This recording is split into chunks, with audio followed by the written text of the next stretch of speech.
সাম্প্রতিক সময়ে সামাজিক যোগাযোগ মাধ্যম সহ বিভিন্ন মিডিয়ায় যে খবরটি সবচেয়ে বেশি আলোচিত তা হলো মব জাস্টিস। মব জাস্টিস হলো একদল লোকের জোর করে নিজের হাতে বিচার তুলে নেওয়ার ঘটনা। সম্প্রতি এটি বাংলাদেশে চরম উদ্বেগজনক অবস্থায় পৌঁছেছে। ৫ আগস্ট শেখ হাসিনা সরকারের পতনের পর বড় আকারে মব জাস্টিস শুরু হয়। তবে বাংলাদেশে এই আইন নিজের হাতে তুলে নেওয়ার প্রবণতা আগেও দেখা গেছে, তবে সেটা ছিল কথিত চোর ডাকাতকে গণপিটুনি দেওয়ার ঘটনা। কিন্তু এবার শিক্ষা প্রতিষ্ঠানের শিক্ষক, বিশ্ববিদ্যালয়ের উপাচার্য সহ বিভিন্ন প্রতিষ্ঠানের প্রধান বা কর্মকর্তাদের জোর করে পদত্যাগে বাধ্য করা, মারপিট করে তাড়িয়ে দেওয়া, আদালত এলাকায় আসামিদের উপর হামলা, কোথাও কোথাও পিটিয়ে কুপিয়ে হত্যার মতো ঘটনাও ঘটেছে। কিন্তু কোনো ঘটনায় জড়িত কাউকে গ্রেফতার করা বা আইনের আওতায় আনার মতো খবর এখনো পাওয়া যায়নি। এছাড়াও চলছে মাজার ভাঙার মতো নাশকতা। নারায়ণগঞ্জের দেওয়ানবাগীর মাজার সহ আরো কয়েকটি মাজার ধ্বংস করে দেওয়া হয়েছে। ঢাকার গোলাপশাহ মাজারে চলছে আতঙ্ক, সেটাও ভেঙে দেওয়ার হুমকি দেওয়া হচ্ছে।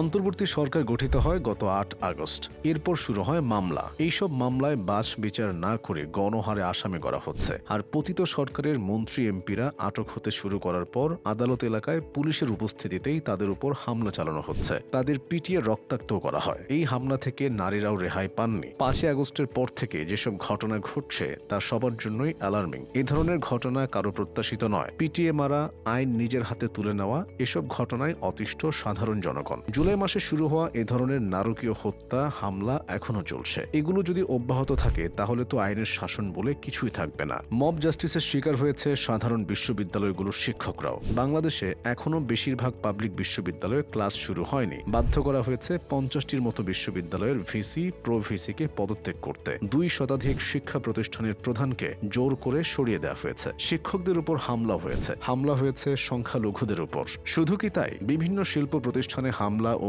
আগুনের ঘটনা পরিস্থিতি ভয়াবহ করে তুলেছে। নারায়ণগঞ্জের রূপগঞ্জে গাজী টায়ার নামের শিল্প প্রতিষ্ঠানটি রীতিমতো উৎসব করে ধ্বংস করা হয়েছে। এই সবকিছুই মব জাস্টিসকে সমর্থন করে। মব জাস্টিসের আসল কারণ কি? কেউ কেউ মনে করছেন মব জাস্টিসের কারণ ছাত্ররা। ৫ আগস্টের পর ছাত্রদের অনেক বেশি প্রশ্রয় দেওয়া হয়েছে, তাদের উপদেষ্টা করা হয়েছে। অনেকে মনে করেন তাদের সহ উপদেষ্টা করা যেত, কিন্তু উপদেষ্টা বা সচিব করা ঠিক হয়নি। আর এরা দেখেছে তারা বিক্ষোভ করলে আইন বদলায়, তারা কিছু দাবি করলে তা মেনে নেওয়া হয়। এটা সমাজের সর্বস্তরে সঞ্চারিত হচ্ছে। ফলে সবাই একইভাবে চাইছে সব আদায় করে নিতে। এখন তাদের কাউকে পছন্দ না হলেই তাকে টেনে নামাচ্ছে, হামলা করছে। সেটা পুলিশ, প্রশাসন, শিক্ষক সব শ্রেণী শিকার হচ্ছে। কিন্তু অন্তর্বর্তী সরকারের স্বয়ং প্রধান উপদেষ্টা অধ্যাপক ডক্টর মোহাম্মদ ইউনূসও বুধবার জাতির উদ্দেশ্যে দেওয়া ভাষণে আইন নিজের হাতে তুলে না নেওয়ার আহ্বান জানিয়েছেন। এর আগে বৈষম্য বিরোধী ছাত্র আন্দোলনের কয়েকজন সমন্বয়কও তথাকথিত মব জাস্টিসের বিরুদ্ধে তাদের শক্ত অবস্থানের কথা জানিয়েছেন। কিন্তু এসবে কোনো কাজ হচ্ছে না।